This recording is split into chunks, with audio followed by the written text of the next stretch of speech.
IAS ज्ञान by doctor GGS की तरफ से सब देखने वालों को नमस्कार।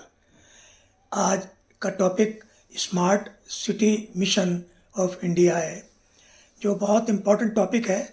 और जिस तरह से अर्बनाइजेशन देश में और दुनिया में बढ़ता जा रहा है, उसमें बहुत इम्पोर्टेंट टॉपिक है कि उसमें सॉल्यूशन क्या होंगे।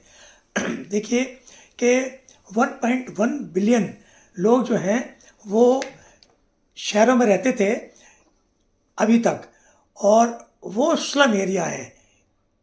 अभी ये स्लम एरिया और स्लम रिलेटेड एरिया जो है वो 2050 तक लगभग 2 बिलियन पॉपुलेशन के लिए हो जाएगा। तो पॉपुलेशन के इस दौर में जहाँ इतना डेंसिटी बढ़ जाएगी गांव से शहर में, तो इंडिया का हाल और भी बुरा होने वाला है। क्योंकि जो 20 थोड़े कम डेवलप्ड और पॉल्यूटेड सिटीज़ हैं दुनिया के, उसमें भारत के 14 सिटीज़ हैं। आप अंदाज़ा लगाइए कितनी ज़रूरत है इस बात की।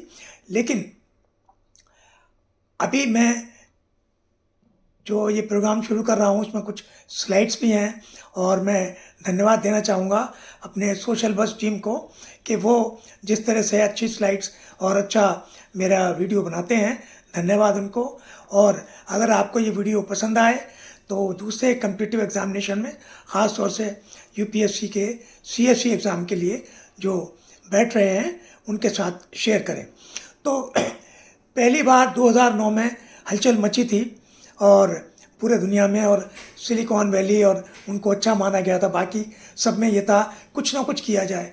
तो देश में भी JNNURM एक स्कीम चली थी लेकिन उसमें 5-6 साल में जो ट्रांसपोर्ट के ऊपर ही ज़्यादा ध्यान दिया गया, और वो स्कीम, अर्बन स्कीम जो है, इस तरह सक्सेस नहीं हुई। लेकिन 2015 में स्मार्ट सिटी स्कीम एक नए इंस्टीट्यूशन के रूप में स्थापित की गई। नए इंस्टीट्यूशन पे मैं आऊँगा कि वो क्या है। उसमें पूरे इंडिया से 100 सिटी चुने गए और 1.6 लाख करोड़ इन्वेस्टमेंट तय किया गया।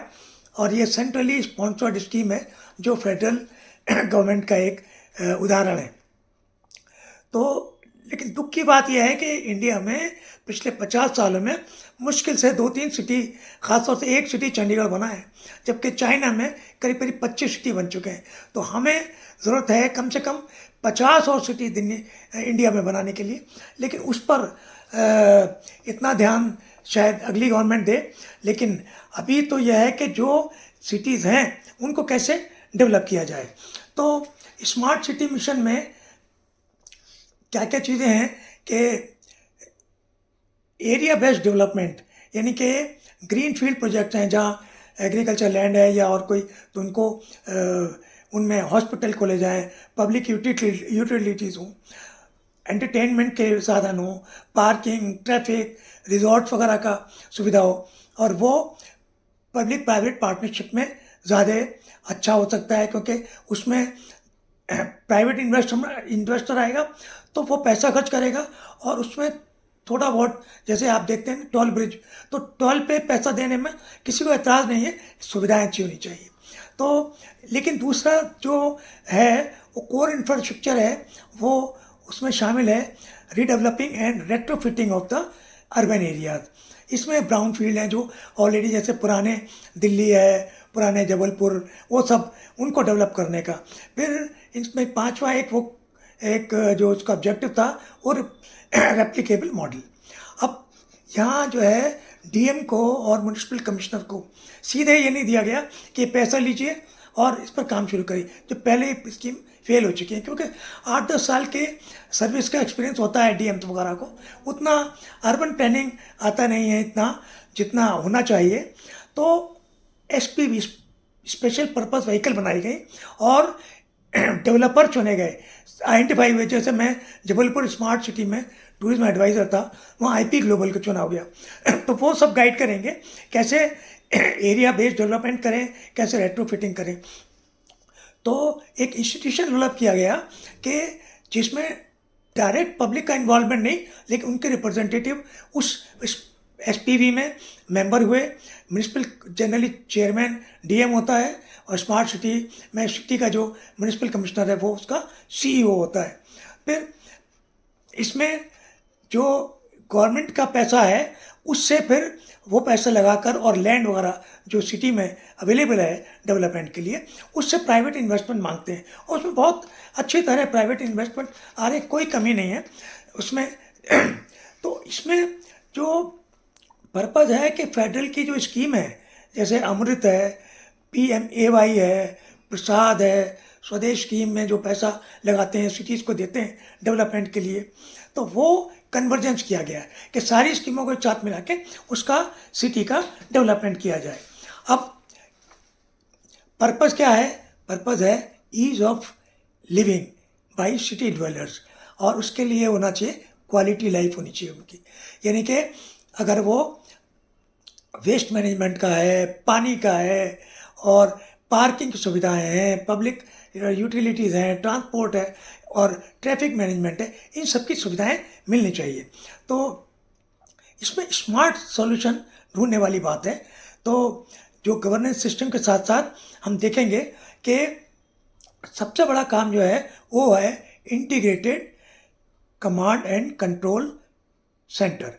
ये रियल टाइम मॉनिटरिंग करेगा, ट्रैफिक की करेगा, वेस्ट मैनेजमेंट कलेक्शन, घर घर से कूड़ा उठाने का, कौन सा कूड़ा वो है डिग्रेडेबल है, कौन सा नॉन डिग्रेडेबल, उसकी छटनी करेगा, हेल्थ का, डिजास्टर, कोई एक्सीडेंट हो गया वो सब मैनेजमेंट का करेगा। तो सिटीजन पार्टिसिपेशन जैसे मैंने बताया कि ज़रूरी है, लेकिन वो रिप्रेजेंटेटिव के रूप में। तो स्टीयरिंग कमेटी जो है वो इलेक्टेड रिप्रेजेंटेटिव होते हैं, स्टेक होल्डर्स होते हैं। स्टेक होल्डर कौन कौन से हो गए? जैसे मल्टी सेक्टोरल अप्रोच है, coordination between civic bodies and central agencies. इसमें हेल्थ हो गया, सोशल वेलफेयर हो गया, फूड एंड सिविल सप्लाईज हो गया, टूरिज्म हो गया, ट्रांसपोर्ट हो गया, डेवलपमेंट अथॉरिटी हो गई, लोकल म्यूनिसिपल कॉरपोरेशन हो गए, और अगर वो हेरिटेज सिटी है तो ASI का भी हिस्सा हो गया। अच्छा, तो इसमें ग्रीन फील्ड और ब्राउन फील्ड के प्रोजेक्ट्स में दोनों तरह से उसमें जो है सेंटर का भी पैसा लगा है और स्टेट गवर्नमेंट का भी परसेंटेज है। वो आप देखिए, मैं इसमें बेसिक चीज़ों पर स्मार्ट स्कीम जो है उसकी बेसिक चीज़ों पर इसलिए नहीं जा रहा कि पुरानी स्कीम है स्टूडेंट्स को, कैंडिडेट्स को पता होता है, तो जो अब आज की डेट में हालात हैं उस पर जा रहा हूँ। अब सवाल यह है कि करीब करीब टाइम पूरा हो गया इनका, तो क्या अचीवमेंट्स हैं? कुछ 5 अचीवमेंट मैं यहाँ डिस्कस कर रहा हूँ जो जनवरी 2026 में हम देख पाते हैं। एक तो 94% जो है प्रोजेक्ट कंप्लीशन का कम से कम कागज पर हो गया यानी 8000 प्रोजेक्ट होते हैं उसमें 94% पूरे हो गए, और 1,51,00,000 करोड़ 1.51 लाख करोड़ के खर्चा हो गया। तो उसमें डिजिटल ट्रांसफॉर्मेशन में पूरे 100 जो है ICCC integrated command system operational है। 84,000 से ज़्यादा CCTV सर्विलेंस के लिए, सेफ्टी के लिए लग चुके हैं, और स्मार्ट इंफ्रास्ट्रक्चर में 1740 किलोमीटर की स्मार्ट रोड्स हैं, लास्ट माइल कनेक्टिविटी है, 1320 प्लस पब्लिक स्पेसेस क्रिएट किए गए हैं, इम्प्रूव सबसे पहले वाटर, सैनिटेशन, इलेक्ट्रिसिटी, इनका अरेंजमेंट किया गया है। 18 फुल्ली कंप्लीटेड सिटीज़ हैं मदुराई, इंदौर वगैरह को मिलाकर, जिसमें 100% प्रोजेक्ट का कंप्लीशन हो चुका है, ये क्लेम किया जा रहा है। अच्छा, अब सवाल यह है कि क्या smart city project successful scheme है? काफ़ी हद तक, कम से कम कागज़ पर तो 94% बताया, और 50% करीब कंप्लीशन एक्चुअली में हो चुके हैं। लेकिन इसको थर्ड पार्टी से ऑडिट कराना बड़ा ज़रूरी है, और जो भारत सरकार को चाहिए करवाना चाहिए, मिनिस्ट्री ऑफ अर्बन डेवलपमेंट को। इसके कुछ खास क्रिटिसिज्म वाले पॉइंट्स मैं लेना चाहूँगा कि लैक ऑफ सिटीजन पार्टिसिपेशन इसमें रहा। जैसे वेस्ट कलेक्शन में लोगों ने साथ दिया, नहीं दिया। जबलपुर में आउटस्टैंडिंग रिकॉर्ड था, हर घर से हम लोग बैठ के देखते थे इंटीग्रेटेड कमांड सिस्टम कि अच्छा 5 घर छूट गए और वो भाग गया, तो वो सब हमें रिकॉर्ड रहता था, कौन सफाई कर्मचारी था जिसको कलेक्ट करने थे, ये सब चीज़ें। तो अच्छा, पब्लिक ट्रांसपोर्ट का यूज़ ज़्यादा करना चाहिए। अपनी गाड़ियाँ लेके जाएंगे, ट्रैफिक जैम होंगे। क्रिएटिंग अनहाइजीनिक प्लेस क्रिएट करना, वहीं थूक दिया, वहीं कूड़ा डाल दिया, ये सब नहीं करना होगा। और ट्रैफिक और बहुत प्रॉब्लम जो पब्लिक है उसको बहुत कोऑपरेशन की ज़रूरत है। इंदौर, भोपाल और ये जो साउथ के कई सक्सेसफुल सिटीज़ हैं उसमें यही कारण है पब्लिक का सबसे बड़ा सहयोग रहा। फिर इनमें जो प्रॉब्लम्स हैं वो इम्प्लीमेंटेशन डिलेज हैं, lack of expertise by DM है, जहाँ उनका साथ नहीं मिला तो वो रह गए अधूरे। जैसे मुझे ध्यान है कि पीपीपी प्रोजेक्ट में मैं तो एक्सपर्ट था, तो जो प्रोजेक्ट हम देते थे वहाँ तो वो पता लगा कि नीचे के स्टाफ वाले को नॉलेज नहीं है, आईपी ग्लोबल को पकड़ा दिया और उन्होंने कहा अरे रिजॉर्ट बनाने की क्या जरूरत है, पीपीपी में हॉस्पिटल बनाने की। जबकि मध्य प्रदेश में पीपीपी जो स्टेट लेवल का खेल था बहुत जागरूक था, लेकिन उसका फ़ायदा उतना और सिटीज़ ने उठाया नहीं। फिर लैक ऑफ गाइडेंस हो गया, प्लस स्टेट की तरफ से कुछ कमियां रह गई इम्प्लीमेंटेशन आने के पैसा था। और लेकिन उसका नतीजा ये है कि जो प्रोजेक्ट पूरे हुए हैं वो अच्छे हैं। अब स्टेट ने भी अपने स्मार्ट सिटी कुछ चुने हैं, उन पर काम शुरू किया है। अब कंक्लूजन पर जरा आ जाए, वो मिक्स्ड है। Smart city mission demonstrates quantitative, क्योंकि क्वालिटेटिव तो अब तक करते आए थे, तो क्वांटिटेटिव प्रोग्रेस है इंफ्रास्ट्रक्चर मॉडर्नाइजेशन पे और डिजिटल गवर्नेंस। जैसे अभी मोबाइल पे देखिए कौन सा ट्रैफिक जाम, दिल्ली में आईटीओ पे जाम लगा हुआ है, दूसरा रास्ता गूगल बता देगा।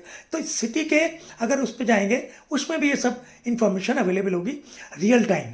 तो success depends upon addressing governance gap, कहाँ कहाँ छूट गए, प्रायोरिटी इंक्लूसिव सस्टेनेबल डेवलपमेंट।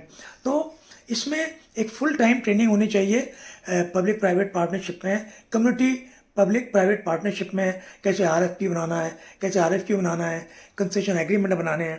तो और दूसरा ये था कि सारे सिटीज़ एक से नहीं है, one size doesn't fit all. जैसे जो रिक्वायरमेंट बेंगलोर, मुंबई, चेन्नई की हैं, क्योंकि ये इकोनॉमिक हब है, तो इनके लिए अलग से इंफ्रास्ट्रक्चर, इनके लिए अलग से इनकी रिक्वायरमेंट है। जो रिलीजियस सिटीज़ हैं, अयोध्या है, जबलपुर है, आगरा है, इनकी रिक्वायरमेंट ये रिलीजियस पॉइंट ऑफ व्यू से पिलग्रिम्स के कुछ होम स्टे हों, कुछ टेंट सिटी बने, ताकि जब मेले लगे हों और कोई कुंभ मेला या और कुछ हो रहा है तो उसमें 2000 टेंट सिटी का बना दो, और ताकि पिलग्रिम्स आएँ, रहें, पैसा कमाएं, लोगों को जॉब मिले, और यही पर्पज़ है इसका। और इंडस्ट्रियल सिटी जैसे कानपुर है, लुधियाना है, इनमें इंडस्ट्रियल जो एक्सक्लूसिव जोन बनाने चाहिए, ताकि जो उनका गंद है, वो जो चमड़े का काम हो रहा है, तो इनका सबके कलेक्शन की व्यवस्था होनी चाहिए। एक एसटीपी ज़रूर बनानी चाहिए, जहाँ पानी जो मिलों से आ रहा है, इंडस्ट्री से आ रहा है, वो एसटीपी लगे होंगे तो कम से कम वो साफ फिल्टर होके नदी में और नहरों में पानी जाना चाहिए। ये बड़ा ज़रूरी है, इसमें बहुत कमी देखी गई।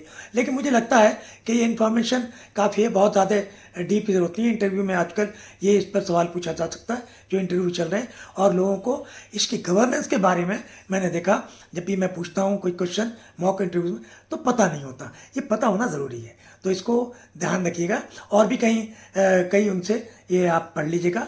धन्यवाद।